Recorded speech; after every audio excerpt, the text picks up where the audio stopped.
Australia's resources sector is responsible for about a third of our carbon emissions. Some miners and energy companies are working to change that. For the very first time, we've seen almost the entire planet rally around emission reductions. Oz Minerals boss Andrew Cole wants his next mine to be carbon neutral. The copper and nickel project in remote Western Australia will be powered by its own renewable energy system.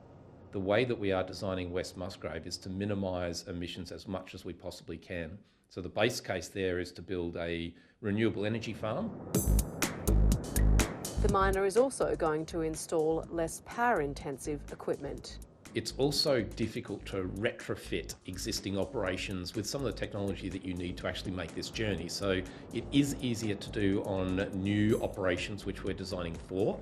Analysis by EY reveals for the first time, miners have ranked ESG and decarbonisation as the top two risks and opportunities they're facing as they head into 2022, which is why we're seeing companies like FMG start to reinvent themselves. Founder Andrew Forrest is reimagining what he started as an iron ore company nearly 20 years ago. Our target is that people will see Fortescue as a different company. We will be a renewable and resources company, not just an iron ore mining company.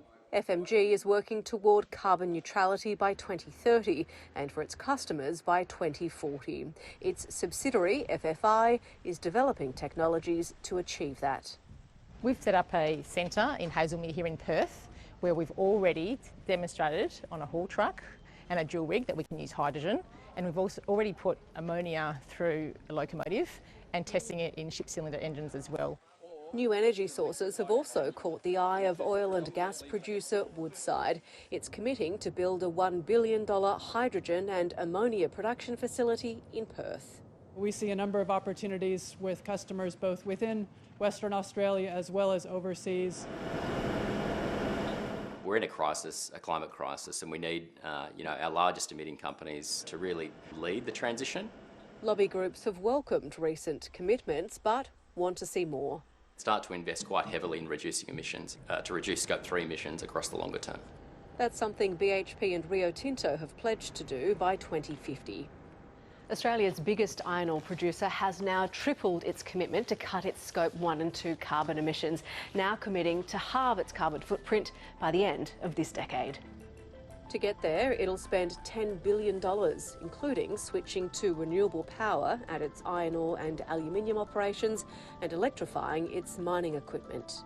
We're working with our partners, Caterpillar, Komatsu, to really develop the technology so that we can replace diesel trucks, probably with battery technologies, but potentially hydrogen as well. Rio sees the potential for new revenue streams too. I think it will open opportunities that we probably can't even imagine today in our own existing industries, but also, I guess, in adjacent industries as well. While there's still much debate about targets, the resources sector is heading toward a greener future.